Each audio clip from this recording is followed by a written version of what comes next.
Hey guys, thanks for tuning in. Before we get started, please make sure to subscribe here to Fino Boxing. All right, enjoy the video.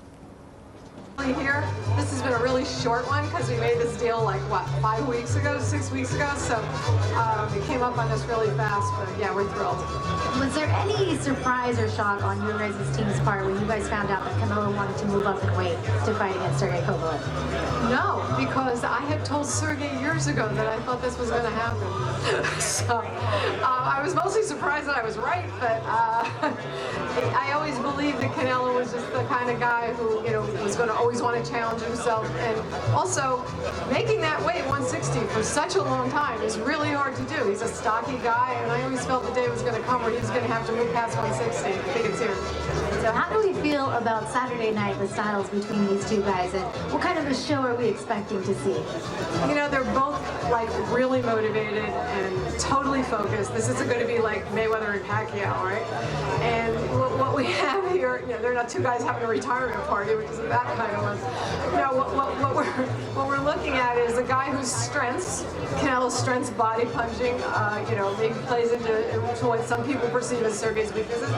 Sergey's strength, that jab that knocks people out, has troubled Canelo in the past. So they both have a strength that's going to play into the other guy's Achilles heel, and when you have that kind of a situation, you just don't know what's going to happen. Two things that I loved about the interview that we had right now with Sergey. First off, that Beto Duran got him to say gracias in Spanish. I loved that. But secondly, that he said thank you for the boos. He's taking those fans that are against him and kind of using it as motivation. Has he always been that type of a fighter? Yeah, you know, he fought his first world title in Wales against Nathan Cleverly in Nathan's hometown.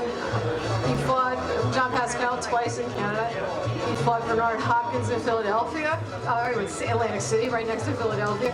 And frankly, when he fought Ward here, he was coming in against an American from the West Coast into Vegas. So he has always been in the lion's den. The only time he ever fought at home as champion was the fight that he had back in August, where it was incredible to see in a room full of people all cheering for him. It must have been great.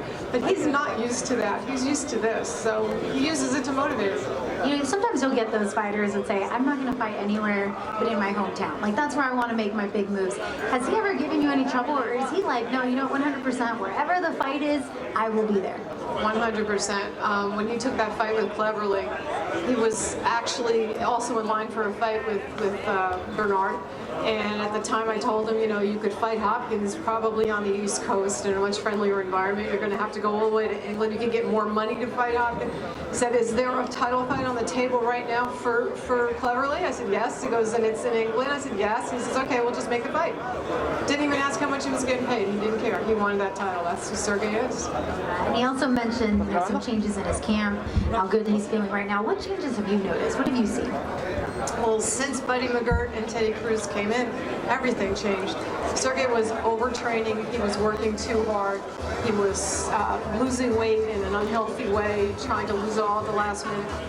The changes that have come about with Buddy's guidance, where Sergey goes back to his basics of boxing, which he's great at. He's not trying to fight like he's 20 years old anymore. He's trying to fight like the mature man that he is, and there's a lot of positives to that. And so Buddy is doing Buddy, who was an old fighter himself at one point, is showing him exactly, you know, how to take that and make it work for him. So people who have seen Sergey fight before, are we kind of expecting a new Kovalev this Saturday? I think it's not new. I think it's always been there. He's always been a terrific boxer. Again, go back to Bernard Hopkins. He outboxed the boxer in that fight, which no one expected. He could always do it. He absolutely, you know, felt obligated to live up to that crusher moniker, and maybe that at times made him a little too anxious to try to knock people out. He knows now he's going to have to win this one round at a time, every round, dominate, and that's what he's going to do. Well, one round at a time, one day at a time, as we get to Saturday. Saturday's fight is going to be an exciting one. Kathy, thank you so much. We'll let you get back to this little huddle that we got going on right here to the right of the stage. Hey guys, thanks for watching. If you enjoyed this video, make sure to subscribe here at Fino Boxing, like this video, and leave your comments down below. And follow us at all our social media platforms at Fino Boxing, and my personal one is at Adriana_sports.